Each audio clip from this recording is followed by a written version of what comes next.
I feel so excited today. I'm just smiling. I feel so giggly. It's another Eline Podcast Live. We have a very special guest. Today it's just me and Ellie, and we have Lonnie Woods. Lonnie. Do, clap, clap, clap. um, we've been following each other for years. You're an all-around creative. We're gonna let you basically tell us everything that you have going on and who are you, what do you do? But yeah, so how's everybody doing first and foremost today? I'm feeling great. The sun is shining here in California. It's like our fall is, it's not the traditional fall from like the East Coast that I'm used to, but it does cool down a little bit, which is nice. Yeah, exactly. Ellie, how are you? I'm doing well. I'm doing well. Just been a busybody. That's all. Just been a busybody working and mm, realigning myself. Realigning. Okay. Realigning. That's what it's about. We all have to realign every here and there and just get in tune with ourselves and stay on tech and on track with ourselves. So Lonnie, so can you just tell us about yourself? Who are you? Where are you from? What do you do? Sure. So my name is Lonnie Woods the third. My pronouns are he, him, his. I actually was born and raised in Baltimore, Maryland. And I started my sort of like creative career early on. Like I always loved art class and stuff like that. Very typical, like curious, creative person that didn't really know what creativity was. From there, I went to college in Maryland and I studied photography. And I started working in art and design schools. So I really found this like I was drawn to people. I love art, but I love people more, and I love artists even more because it's like both. So I went from Maryland to New York, and I studied higher education administration, and I got my degree at NYU. So that sort of really helped me to become really the person I am today. I found out a lot about myself during that transition to New York around my sexuality, my creativity. That's when I really started to write poetry and get my poetry out there. And that's sort of like all turned into a career that is, I'm a full-time educator. So I work at an art and design school here in California doing employer relations, but I also do content creation. I work with brands. I just finished advertising school. So I'm really interested in helping brands advertise on the creative side as well as marketing. Like I said, I write poetry. And yeah, that's pretty much me in a nutshell in terms of like professionally. I love that. Also, what we're going to talk about today is about how the bad can help you find the good. And so let's talk about your podcast. So, what's the name of it again? Yeah, so I have a podcast. I have 4 seasons. I'm so proud of myself. It's called What I Did Wrong. Mhm. And I really wanted to make a podcast to highlight mistakes in a way of being lessons because I've learned in my life over and over again when I did something that I later regretted, that I had the opportunity to use that as a mirror as opposed to like as a tool of shame. So I was like, but I don't feel like anyone talks about that. And I really wanted to talk about that. So I wanted to do two things. I wanted to be vulnerable and say, I fucked up. This is what I did, right? Because that's one piece that I don't hear people talking about, right? Like we talk about sort of taking responsibility for or being impacted by other people's behavior. I feel I see that a lot online, but oftentimes I don't see people taking responsibility like, hey, I made a mistake or what I planned didn't work out. And then the second piece to that is not holding ourselves to the result of the mistake and really just like looking at it as a realignment, as a pivot, as a lesson to apply to, the next thing. So Yeah. that's the podcast in a nutshell. Yeah.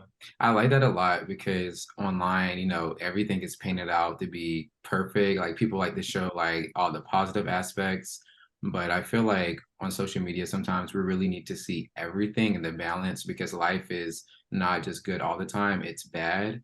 And there's nothing wrong with sharing that because you can help somebody by sharing what you did wrong and how you learned from that. And I feel like us as people, especially with social media, we have to learn how to help others and not let it be just about us posting pictures of ourselves and it just being about us. And it's a bigger it's a big platform, and I feel like it needs to be used to be reached like the whole world.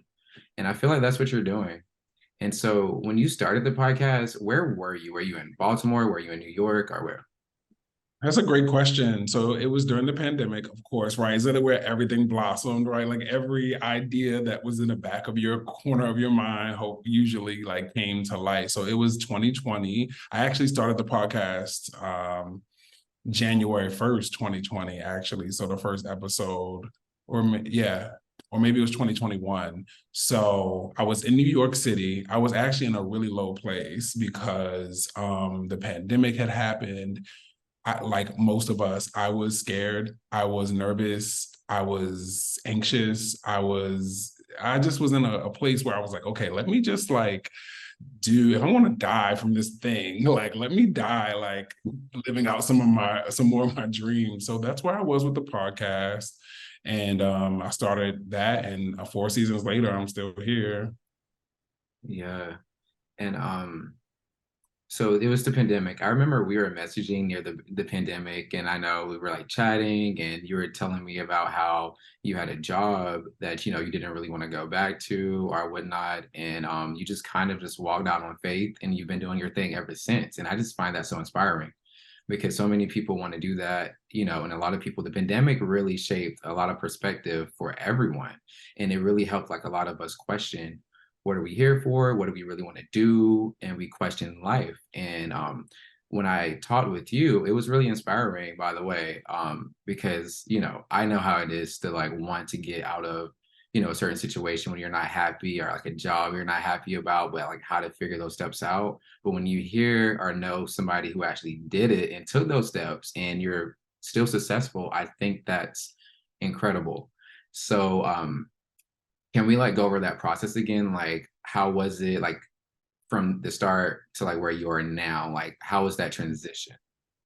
Wow. First of all, thank you for even like reminding me of that moment, because I can be very like transient with myself. Like I just transition into the next person. I always say that I'm like a caterpillar butterfly person. I'm an Aquarius and I'm an air sign. So I can, when I make my mind up, yeah, about something, I just like put my head down and I do it, and I wake up and I'm like, at the next place. So thank you for reminding me of that, because it was really hard. So basically had a full-time role, and I was just really unhappy with the way that I was being treated.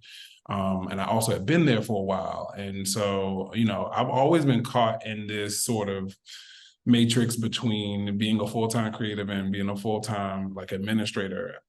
Because my goal at first, when I first went to school, was to be a full-time creative. But once I learned about like how much I love people, I really wanted to work in education. So working in art education always made sense, but I always felt like there was more, So I was at this turning point, or maybe not turning point, but I was at a point with my job during the pandemic where I was like, you know what, like I really want to give this thing my all. And that was content creation. I wanted to start a business as well. So I decided to quit that job and then take like a part-time job, just to kind of help me to manage and just be in a healthier place, because there was a lot of mental health stuff that was happening. So I was like, okay, maybe if I just take a part-time job where I have a less pay, but I have more mental space, that I can focus on, so create content creation and start this business, which I did both. But so that was the process. It wasn't easy. I just sort of like stepped out on faith and just was like, okay, it'll figure itself out. We're already in a pandemic anyway. So like, what's the worst that could happen? Like, Yeah. I'm either going to die from COVID, I'm going to be homeless. Like, it's like, it didn't feel like that big of a leap, because it's like everything was so uncertain. Yeah. So I left the job. I started doing content creation. I got one of my biggest partnerships, which was with GQ. And that was like a huge thing for me. I was like, wow, like I got a GQ partnership. So I started the content creation thing, taking that more seriously. And then I started a business. So I had an online vintage and thrift store Yeah. called The Shop that I actually closed, but after a year. But that's what I was doing and just hustling and trying to figure it out. So that was the process of that. And in between that, I went back home for a little bit from New York back to Maryland. And then I was sort of like in a transition again, here's the caterpillar back again, to figure out what was next. Because what ended up happening was that New York just ended up feeling really overstimulating for me mentally, and all the chaos of it that I once loved became distracting and became almost detrimental to my mental health. I couldn't find peace. I couldn't find joy. It was cold in the winter and gray. I realized I had seasonal depression. And so I was like, okay, I have to like get somewhere that's, warmer and Right. brighter. And so that's how I kind of started the transition to get to LA. Ah, awesome. So how is LA going? That's a great question. Me and my therapist were just talking about this today. LA is going good.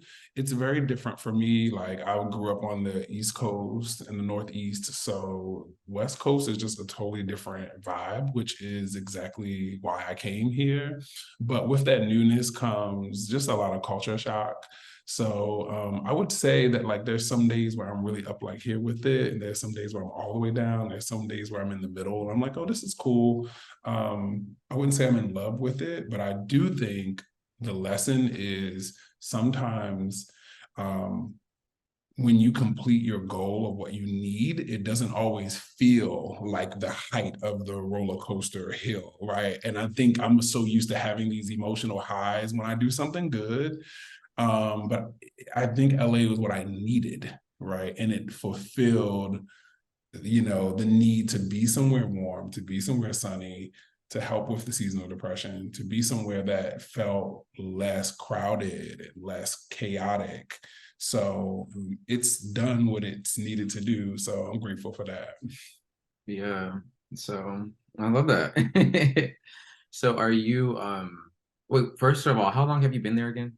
I've been here for a little bit over a year. Over a year. Okay. Yeah. So do you see yourself as one of those people who just kind of will like shift to different places over time and keep moving around?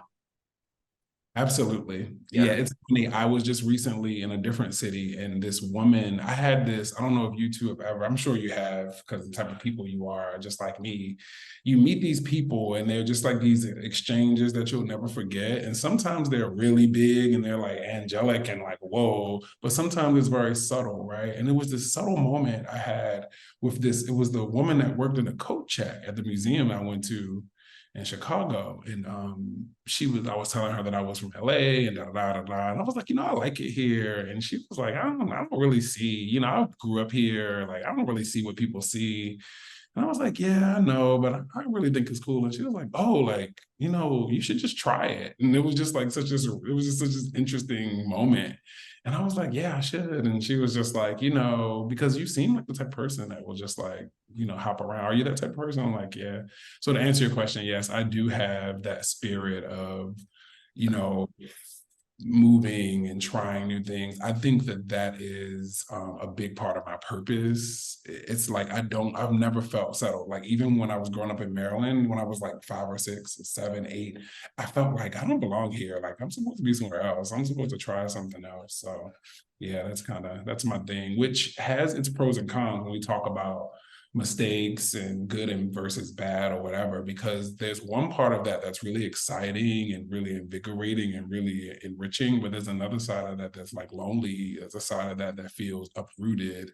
There's a part of that process that feels like, when will I ever settle or feel at home somewhere? So it has both, sort of like, it's a duality to it, but ultimately I think I'm just that one of those people. Hmm. So like right now in your current like mental state, do you feel like you do want to settle one day, like have a family? Like what does that mean to you? Yeah, being queer, I feel like trying to discover what family looks like to you, I think is something that's a lifetime journey. But I do feel, I'm in my 30s now. I do feel this sense of um, wanting stability in a specific type of way, or feeling at home Yeah. and feeling like I'm running or I'm transitioning so often. So I think, yeah, it's something that I'm definitely thinking about a lot more, like stability, consistency, love. I'm actually working on, I don't know if I said this earlier, but I write poetry. And so I'm working on my second book. I actually just did like a little preview on Instagram of my story, just about like what the book is about. But when I was writing my first book, and this will hopefully answer your question. My first book is called A Fewer Versions of Myself. And it's a very dark book about stripping all the different versions that you create for other people in order to be your most authentic self. But that was a very dark book because to do that process is heavy. It was for me, it was coming out, it was letting go of certain things. So it was a very dark book in the sense of like, it wasn't like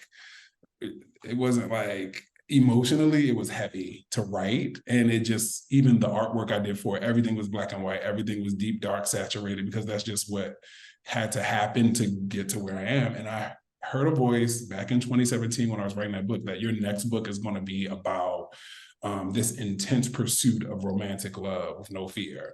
Oh, wow. And I knew that that book would have to be written whether or not I was in relationship or not. And I was like, come on, universe, like that's going to be silly. Like I'm not going to be, in that space when I write that. I just knew I wasn't, and I'm not. But that's the beauty of it, I think, is that I want to bring hope to that, even though I'm not experiencing it, because I think that's part of the problem, is that there's not a lot of hope for it. There's not a lot of like emotional space to sort of feel free as a Black queer person. So I say all that to say, yes, I do feel a draw towards like consistency and feeling a sense of home. Beautiful. What makes you think there's not space for that? Or like what makes you think that it almost is, because the way you just said that, it almost sounded like you were just basically like it's not going to happen, or it's almost like incapable of happening for you. I mean, you're a beautiful individual, so like why would you think that someone wouldn't want to like be with you 24/7 or 24/7 every day, all day? Well, that's a great question. It's funny. I told one of my best friends this. I said, I think there's a big difference between having a realistic viewpoint and a pessimistic viewpoint, right? And I think my viewpoint is realistic based on what I've experienced, which is maybe this won't happen. And I think when people hear that, it sounds pessimistic, or it sounds maybe like, oh my gosh, no, like, but I think it's more of a realization than it is a manifestation. Like, it's like, I don't know, I've found this space, and it may not be a good space to be in, but I'm in this space between, I think, realism and pessimism, where it's like, okay, this may not happen. Because I think on one hand, we need to know how to survive if something doesn't happen, right? Like we can't hold this space for something that may not happen, because then I'm always like holding my breath for this moment to be happy or something. So it's like we have to be in pursuit and be intentional of everything in life, right? But then also not be so focused on it that it becomes us. So to answer your question, yeah, I think to be vulnerable, sometimes it does feel like it won't happen. And sometimes that makes me feel sad. Sometimes it makes me feel just like, well, that's just the reality. And I think it's, like I said, it's just through experience, the way I love, the way I have loved in the past, the way I like to feel. Yeah, so sometimes it feels like it won't happen for me, which is like, I think this is my first time saying it out loud like this, obviously this publicly, but I think that's something we need to talk more about, like that feeling, like, because I think, to your point, and I'm going to still write this book, right, because I believe that it can happen for everybody. But will it happen for everybody? I don't know. So. So you mentioned like earlier about sexuality in New York. So how was like coming out and your sexuality? How has that been for you and your mental health? And if you can like kind of like sum up like, your journey and story with that. Sure. I'm like, I need water for this one, but I thought I had water. Sorry, you can cut this off. I think I left it. No, that's a good question. Sip. Oh man, I'm gonna try to shorten this, but yeah, so I grew up. No, my coming out story is kind of complicated, but I actually was married to a woman before, so What? yeah. I never knew. What? Ooh, not falling off the screen. Wait. So wait. I So never even picked this up or knew. Oh my God. Yeah, a lot of people don't know. I How guess long were you married? like a little under 2 years. What? Yeah, Yeah, yeah. we're about to get into some things because I've always wondered, whenever somebody, in like how, like, so did you date guys before No. at all? Okay. So was it more of a situation of you felt like you needed to? Like, because did you like have self-doubt? Was it like, were you ever like religious? And I know you're telling your story, but it's like when I hear Yeah, no. I've never really, spoken with somebody who was in that type of situation. I've heard of it and I've seen it. So I Yeah. have questions. We see it, right. We see it in media, right? And we see it and we hear it and we talk about it and people, yeah, but you don't often experience people. Yeah, no, I get that. All of that was religious. Yeah. Grew up in a place where there was no real space or a representation, I guess I should say, that made sense for me to see myself as what I was feeling, which is why, and this is a side note to like the gay agenda people, that's why they don't want that in schools. It's not because like we're trying to hurt the kids. It's because the kids that do feel different won't see it and then they won't be able to be themselves, which really sucks. Yes. Anyway, that's a side note, but that's really, in my opinion, why people that are like really against representation at its just normal state, it's like, I don't want my kids who may be gay to see another gay person because human beings know the power and representation. That's why in racism, they take away Black and brown faces and voices because they know when we see something that makes us feel like, oh my gosh, that's okay. I can be a model. I can be, a teacher, I can be whatever. So all of that contributed to it. So I didn't have that. So I just sort of dated women and just sort of like found my way there in college. So I'm like cleaning your hair off in my head and like masking you up in my head to see like how this would be. Like as a man, like as a straight man, heterosexual male. I'm trying to see like in my head. I can see it. No, I can see it. How tall are you? I'm 6'4". Oh shit, yeah. I can Yeah, I'm 6'4". I also didn't probably, I wasn't, my hair wasn't blonde and yeah. I was bigger. Anyway, but pretty much I've always acted the same way, which is interesting. But yeah, so that my coming out story and my mental health, honestly, I feel like, if I'm being honest with you, I feel like coming out is like a survival thing.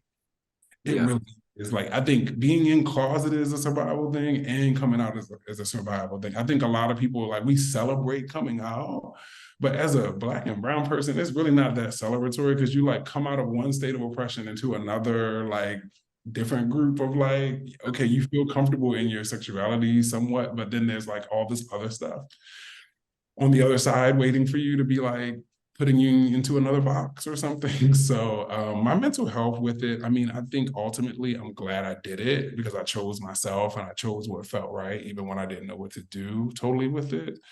So in that, I definitely feel better now than I did back then, being like curious and scared and questioning and all of that. I think that it'll probably be lots of years that it'll still be something that I think about, or because I've really spent most of my life not being out. It's been less than 10 years, which sounds crazy because it feels like it was like 10 lifetimes ago, but it hasn't been that long. So, This um, so when you came out, was this what led to like you not being with like to the divorce basically? Did you come out? Is that how that happened? mhm. Okay. So I want to ask you, how did she react And then after that, if you remember, I kind of also want to hear the dynamic with your interpersonal, like your family. Yeah, yeah, that's funny. This is like it's like sounding like a Tyler Perry movie or something, but it's Uh, real life. It's real life. It's very complex because I actually told them before, we got married and all that stuff. So Wait, so you said your family before you got What? married? no, the partner, the ex-partner, I told Oh, before. okay. Okay, okay, Yeah. okay. No, So no, it's just so interesting. But yeah. so how did she, like, what did she say about that? Because I feel like I've seen or heard online situations to where, sometimes the other person will be kind of fine with it, you know? Right. So how was that for her and how was that? Yeah, I think similar to what you said, like I think they were fine with it. I don't think they were fine with it morally, but Okay. I think they were fine with it being me and like us being together, if that makes any sense. Mhm. Um, So because why did you divorce then? If you could have had an open relationship and like have your woman, had the kid, and like just the whole spectrum of things that yeah. we agree with, why would you leave her? Like why'd you do it? Yeah, well, I'm not bisexual. So that kind of cancels that out. That's what I was thinking. Literally in my head just now, I was like, well, duh, he's not bisexual. Duh. And I'm it's not bisexual. yeah. Okay. Um And it so really yeah, so yeah, and so it it explains wouldn't the situation yeah. of how It also, I think what I learned, speaking of mistakes or just learning about people, there are some people in this world who accept things conditionally. yeah. So I think I was always used to, and Mark, you may understand this as an Aquarius, like Aquarius is a very like open and accepting. Like if we accept something, we accept it. It's not usually conditional, but I think some people can accept something within the conditions of a unit or a relationship or a business or something. So they're not accepting you. They're accepting like what you're willing to do. I can't explain it. That's the best way I can explain I it. But know it's what like, you're saying. Yeah. yeah. So it's like, let's say you have a roommate, right? And if your roommate says, I smoke crack, right? You morally, you don't agree with that, right? Let's just say. But you say, well, you can continue living here as long as you don't smoke crack in here, right? But like in your mind, you don't accept this person all the way because they do something that you don't like, but you're like, okay, but as long as you keep paying your rent, as long as you keep it works for me. So some people can have those types of relationships. I didn't want a relationship like that. I wanted to feel, obviously I wanted to date men, which can't happen in that relationship. And I just knew that it wasn't really, for me anymore. Yeah. So do you both still keep in touch at all or not? No. Okay. So, okay. I now want to jump into the family dynamic. So, like, Yeah. how was that? That was fine. The Okay. only issue I had with family was that one of my aunts told my dad, came like outed me to my dad. Who I don't have a good relationship with. So that was really frustrating. I mean, it wasn't bad in the sense that he had a bad reaction to it, but it was just like a breach of like trust and like, why would you do that? My mom was really the person I was really most concerned about. And honestly, I think my mom has always known I was gay. So it never really was a problem. It was very welcoming and very like, okay, like I'm here, I love you. So I didn't have a lot of family issues with that. I also don't have a very close relationship with a lot of my family, so it probably wouldn't affect me the way it does a lot of other people. Yeah. But no, the family piece was important because my mom, I knew that I needed that support and I did get it. So Wow. Wow. yeah. Now, but I just wanted to applaud you for living in your truth now because, there's so many people who still, after they can be damn 60, 70, and they're still in the closet and they're living unhappy situations. And like for me personally, I was like, I don't see how I was like, I was like, I can't live my life like this. Because it's big, it's mentally like it's a mind fuck and it's depressing trying to hide who you are. And I feel like we have so many people, even if you're not, gay or whatnot, a lot of people just hide who they are. And that's why we all as people need to learn that it's okay to be yourselves. Sometimes you have to walk out and be uncomfortable, because then you're going to find those comfortable situations and you're going to find who you are and you're going to find your happiness.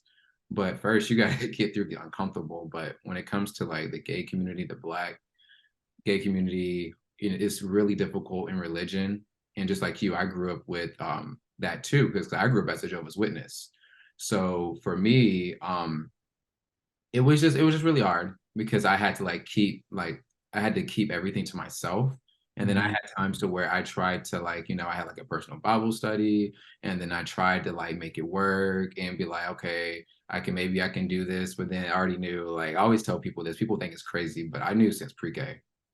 That's not crazy. It's not, yeah. So some people think it's crazy because they're Yeah. like, well, you're not born this way. I'm like, well, I'm sorry, I was. Lady Gaga said, I knew since I was in pre-K, I always remember. Gaga said we were born this way. Yeah. Yeah. And it's I know. like, and it's tough, and especially in religion, and also like in the Black community as well, because, it's just in the community is really horrible. Like, especially for Black men, because then that's when you add the masculinity and that whole aspect. So like with females, it's a little bit, easier. Not saying it's easy for everyone, but it's a little bit easier than when it comes to guys, because we already have this whole masculinity thing in general, no matter of your race, of how a man's supposed to be or act. So whenever like a man or a guy or boy X has, embraces his feminine qualities, then it's kind of shunned upon. And that's what's horrible. And it's just like, wow. And then also, I just want to say, people, we need to understand that everybody has masculine and feminine qualities, no matter who you are, energies.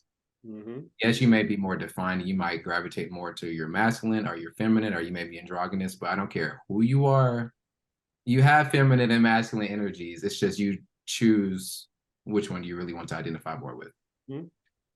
When I say that energies, I'm just saying in terms of like, I don't know, everything in life is just seems to be control, mind control. I feel like we're always unlearning, and we're always trying to like get back to self, whoever and whatever that means for us. But yeah. Yeah. Yeah, no, that's real. Yeah. I think a lot of times men who identify as straight, I think struggle with femininity because they actually don't have a healthy relationship with femininity. And I don't know if that's from family or mothers, because what I always thought was like, even when you see the discourse around hetero people now about like masculinity and femininity and relationships and things like that, there's this feeling that like a lot of these guys don't actually like women, which means they don't really like femininity. They may be attracted to women, but they don't like women, And I think when people see femininity in themselves or in other men, it's reflecting what they hate about women, because I think they perceive it as a bad thing. So it's like, if you actually love women and you love your femininity, then you can be at peace. Right. And that has feminine qualities, or knowing that we're both made up of men and women and we're all mixed together. Like you need a man and a woman to make everybody. So Hey, I'm sorry. So this is about the end. Do you have more time? yeah, More time? Okay, so this act's weird. So it's gonna be like 9 minutes. I'm gonna send you a link. So if you just want to get better and stuff like that, so we can finish. I was gonna try and cut it up, but I feel like the conversation is going really well. This Okay. is probably the best testimonies of.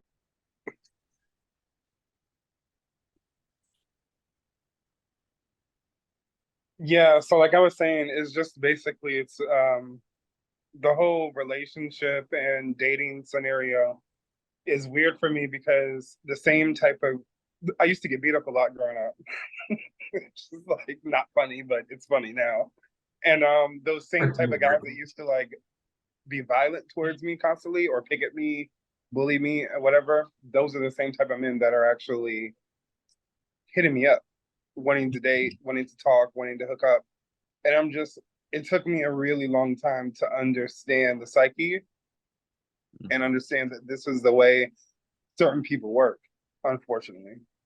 And it made me sad, because I was just like, I was sad for myself, because one, in the beginning of it, I was just like not responding to anyone and I was being super like emotional about things, or like my reaction to them liking me or when talk to me, I would be repulsed and mean because I was just like, how dare you, in my mind, because I would always see the person that would be abusing me versus who they were. And once I got over that from help with my sister, Mark, um, I've started to like clear my mind up and understand how people are and just like get past that and actually understand that it's kind of hot in a weird way. In a weird way, the same type of guys that were like doing that would beat me up or bullying me are the same type of guys that I end up hooking up with and dating. It just took me a while to, put two and two together and That's understand the real. reasoning because I feel like that's not the way I give and receive love. So if it comes with like abuse of any kind, I'm not for it. Like, so it was weird for me understanding myself, like getting to know myself and understanding why these type of men would want to be bothered with me. Because I was like, aren't you straight or aren't you like in some other situation with somebody else? Why would you even want to talk to me? Like, I was not up here. I wasn't letting everything click in, and then it started clicking. It started clicking. That's what it was. But that's real though, because a lot of people, it's like one of those things when you're a kid and you know how they'll say like the girl or boy who likes you will pick at you or like whatever, like the person, the kid who's picking at you actually likes you. That really shows how true that was. It still is to this day. But Yeah, yeah. And when you even think about like, I used to teach I'm a teacher too. So I used to teach 11th and 12th graders, and I also taught ninth graders before. And when you think about what bullying is one of the most insecure things you can do. It's a power dynamic. It doesn't feel like that when you're younger, but when you get older, well, I'll speak for myself. When I got older, I'm like, oh, they were scared. They were fighting for like to feel seen. That's why they picked on us, because I got picked on too. They were either envious of us or they were hungry. I used to think like, damn, when you look at the statistics of how hungry kids are and how like their homes and shit, that's why they come to school. And I mean, there's lots of reasons, but it's a very weak thing to do. It's to treat somebody bad. But I do want to clarify because I think without you clarifying, it sounds like you're like, I was abused, and then, but yeah, I think you have to talk about like what was the difference between, was it just how they presented, you mean visually reminded you of the abusive guys, or like the masculinity piece? It Because I was don't. the masculinity piece and Yeah, like how aggressive they would be towards me, and like that would scare me because I'm like, if you're being aggressive towards me like this, then I feel like you're trying to hurt me. yeah, But then I started realizing I'm not in school anymore, and that's not the situation. It's more so they like me and they don't really know how to identify those feelings with those feelings. And when I started picking up on that, because it took one guy that was like super aggressive, and like I started crying, and I was just like, please leave me alone. And he got more mad that I was just like, please leave me alone. And I felt really isolated and weird because I was just like, why do you keep bothering me? Like, I'm just trying to live my life and mind my business. I'm avoiding you at all costs, but you're still like pushing yourself on me and like pushing your attention towards me and being super aggressive about it. And I didn't understand that that was their way of trying to communicate with me in a way of flirtation or a way of like they wanted to hook up.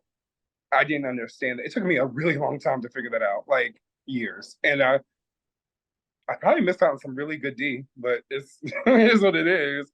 I mean, it was their approach. Like I just didn't understand because I don't give and receive love like that. That was my thing. Like if you like me, you gotta be sweet to me and nice to me and like be kind and playful. Don't be aggressive because if you're aggressive, I'm going to go the other way, and I'm just not gonna give you any attention, which would frustrate them more until one of them decided to, was bold enough to say that they wanted to like sleep with me.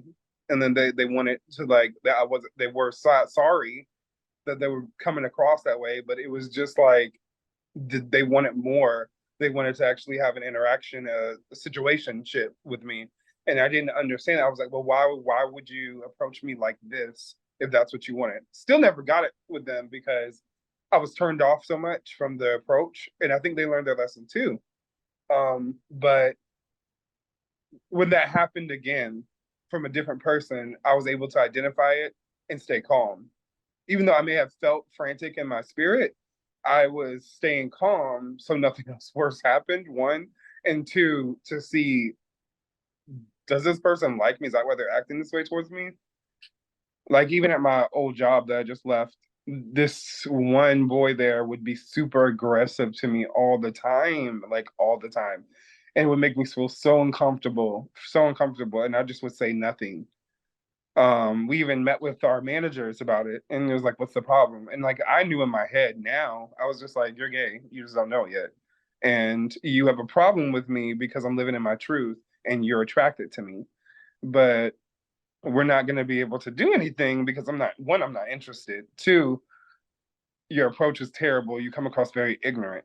So just glad that situation's over. But I just know that that's just like the way things are within society, especially being black and queer, black and trans, black and everything in between. Like, you're having to deal with the extra, and like, no one's talking about that. No one responds to it. No one like identifies it. No one in the professional fields in corporate America puts a finger to it. They just kind of go hush hush with it. And that hurts because it's just like, I have to deal with this extra bullshit, and then you asking me why I'm reacting the way I am, you know? So that's why I'm really happy and excited to be where we are with the podcast and focus in on more what we need to do to get where we're going, because I don't ever want to really deal with corporate America again after this. Like, it's too much. Um, I'm just living in my truth, just like you know? And Yeah. I Mhm. don't want to deal with people that have problems living in their truth up close. I don't want to have to be in the same facility up close with them Yeah. because it's disrespecting me and is causing me to put me out of my element, like, Mhm. you know, who I am, or want to cower and be something different, or wanting to like abide by something or lessen myself. And I don't like that. So um, I'm very comfortable in my own skin. And I think a lot of people just aren't, no matter what they are. And like, when people see that about me and see how I walk into a room or how I just exist, it pisses them off. Right, Mark? Mark? I've seen it. I I've can't see seen it you. I can't see personally. I've I've seen it seen, personally. yeah. because he knows best of how people have been reacting to me and treating me for years. But Speaking of reaction, so like, Lonnie, how is that in LA for you being like, has anybody like ever like reacted to you in a certain way? Like, do you feel like anybody's was able to like tell that you're like in the community and had an issue with it? Like a and negative Yeah. sort of, not that I've noticed. I will say that I do think that I carry masculine energy and feminine energy, and I have stature and all these things that I think a lot of people either assume that I'm straight or assume that I can fight, or a lot of things that other people that present other ways don't necessarily have. So I do think there's a little bit of privilege that I hold. I'm just being honest, just with being tall and Yeah, because you're like 6'4", like you're tall. for stuff like that. So I mean, I tend to live in cities that are pretty, metropolitan and have a queer community and stuff like that. So I wouldn't say that, but I think what I do experience is not feeling like there's a space for Black queer people. There's a lots of spaces for white queer people, and not really feeling like you see yourself reflected is something that I think I feel more. I think when I was younger, I couldn't have, if you would have asked me that when I was in Baltimore, where I'm from, absolutely. I think if I was out, you couldn't be out back then. Like, nobody was out, nobody talked about it. I'm also in my 30s, so I think I'm a little older than y'all. So I grew up in the 90s. So literally, like, we didn't have Little Nas X. We didn't even have hell, we didn't even have anything, you know, like that. Even though Lil Nas X still gets backlash, but he exists, right? Like, you know, and I didn't have that. So back then for sure, but now not so much. And I try not to pay people much attention. So, but yeah, I could totally see that being Yeah. a thing. Yeah. So, like what, I mean, like when you think about yourself, everything that you're doing, what you want out of life, what do you see for Lonnie Woods? Like, what do you see? Like, if you could like kind of name a little bit of your like Lonnie's legacy, like what is that to you? Wow, that's a great question. It's funny, I was just thinking about this the other day and thinking about, you know, if we were to die at any moment, which literally is how life is in death, would we be satisfied with like what was left over, you know, that legacy? And I was thinking about this the other day, just walking, and I said, yeah, there's lots of stuff I want to do still, of course. I have goals, but I feel like I've archived my story, which was my biggest goal. My book was my biggest goal, and I released that in 2017. I have the podcast. There's some little queer little boy somewhere that's going to listen to something. I hope this podcast, something that I did, even if it's just seeing me post online and be colorful and feminine or whatever, and paint my nails or whatever, like that is my legacy. My legacy is that you can live in your truth and you can change your mind. That's literally my legacy. And that applies to everything: career, where you live, relationships, sexuality, style.